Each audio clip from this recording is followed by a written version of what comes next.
इस सदी में भारत में काला जादू तथा तंत्र मंत्र का अत्यधिक बोलबाला था। कहा जाता है कि वर्तमान असम के कामरूप कामाख्या में उस समय दो दुष्ट जोगिन बहनें नैना और मैना ने काले जादू के माया के बल पर मनुष्यों, बड़े बड़े साधुओं एवं यहाँ तक कि देवी देवताओं को भी अपने मंत्र के बल पर परेशान कर रखा था।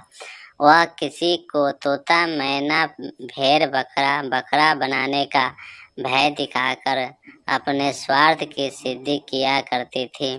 भारत में लोक देवी देवताओं का प्रचलन आदिकाल से है, जो किसी जाति विशेष या क्षेत्र विशेष में निवास करते हैं और वहाँ के जाति और क्षेत्र में लोगों की रक्षा करते हैं तथा मनोकामनाओं की पूर्ति करते हैं। काले जादू के बल पर ऐसे देवी देवताओं से भी अधिक वे दोनों बहनें ताकतवर हो गई थी तथा उनके अपने बस में कर रखा था। मैथिली भाषा के लोक जीवन, लोक साहित्य के अनुसार नैना, मैना और हिरिया जिरिया नामक जोगिनों ने अपने काले जादू के बल से असंख्य देवी देवताओं को भी परेशान कर रखा था।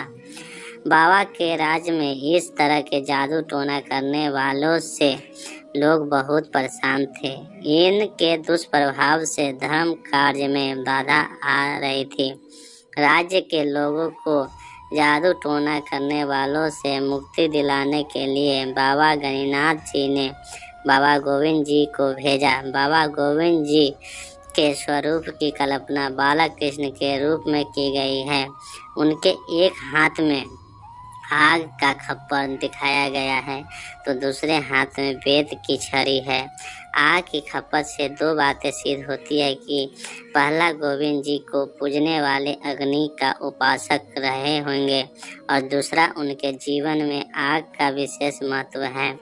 बाबा गोविंद जी ने अपने जोग तपोबल से सभी मायावती शक्तियों का नाश किया। कहा जाता है कि बाबा गोविंद जी के पास भी मायावती शक्ति थी, जिससे वे विभिन्न पशु पक्षियों का रूप धारण कर उन दुष्ट मायावती शक्ति से संघर्ष किए और उन्हें पराजित किए। नैना, मैना और हिरिया जिरिया का अत्याचार का अंत हुआ।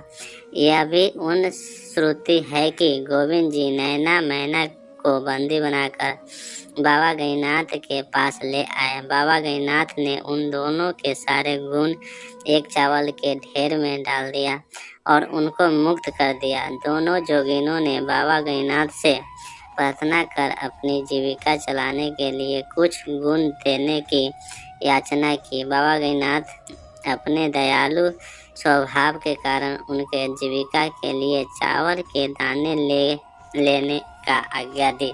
बाबा दोनों बहनों ने चालाकी से मुट्ठी भर चावल लेने का प्रयास किया। ईश्वर की माया से उनके हाथ सिर्फ 2.5 चावल के दाने ही हाथ में आए। कहा जाता है कि आज भी वही 2.5 चावल के दाने जोगिनों के पास है, बाकी के महान जोगी गुणों के पास सुरक्षित है। उसी के कारण दुष्ट जोगिनों लोगों को परेशान करती रहती है, जबकि जोगी जन कल्याण करते रहते हैं।